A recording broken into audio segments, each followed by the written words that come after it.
this recipe is going to really satisfy your sweet tooth without even thinking about the fact that there's no dairy in it whatsoever. So let's go right into it. The first thing you want to do is get your oven preheated to 350. Second thing you want to do is get your muffin pan, line it with some liners, make sure nothing sticks. So now we're going to go into actually making the batter. In this bowl, all I'm going to do is whisk together the dry ingredients. I have some cocoa powder, and it's important that it's unsweetened cocoa. You want to use really good quality cocoa powder. And then I'm going to add in some all-purpose flour. And to this, I'm going to add in some baking powder, baking soda, and salt.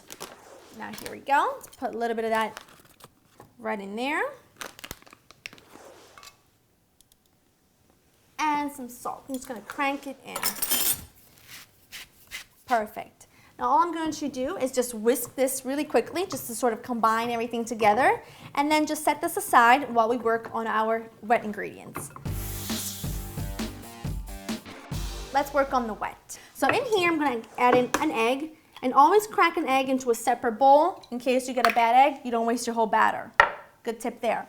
And then instead of butter, I like to use applesauce. It's going to still keep everything super moist, but you're not going to feel any guilt because you're using applesauce instead of butter. Unsweetened applesauce, of course, so you can control how much sugar goes into your cupcake mix. So put that in. Fabulous. And then I'm going to put in some brown sugar and some regular granulated sugar and a touch of vanilla, because every batter needs a touch of vanilla, right? Smells good already, and it hasn't even hit the oven. Now I'm going to mix this really quickly, kind of cream it together, and then we'll add in the almond milk.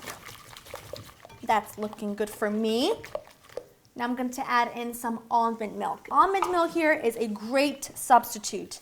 It's going to still give you a fluffy, sort of delicious, moist batter, but you're not going to feel really guilty to give it to someone that, you know, can't actually eat any dairy. So now to the wet, we're going to add in the dry. It's as simple as that. And then just whisk everything to mix them together, but you don't want to over whisk it. You want to mix it in enough so you don't see any dry ingredients, but you don't want to over mix it, otherwise you'll end up with bread instead of really light, fluffy muffins. You don't want to overwork the flour. So now, using one of my favorite tools in the kitchen, an ice cream scooper. That's right. An ice cream scooper here is just, you can use this in many, many ways, and one of my favorite ways to use it is to fill my little cupcakes. Everyone comes out the same size, you don't get anything dirty, and it's just brilliant. So just fill all of these up. Pass one in. Now these are going to go into your preheated oven at 350 between 20 to 22 minutes, and then we're going to let them cook completely before we serve them.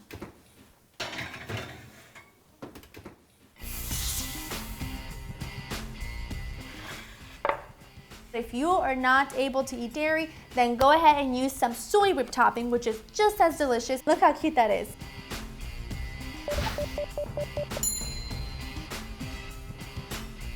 No guilt whatsoever, but you wouldn't know it. It's super rich and super decadent. Ready, set, cook. Subscribe or watch another Recipe Rehab how-to video right now. And check out What the Heck Are You Eating?, where Joy Bauer breaks down the good and the bad in your favorite foods.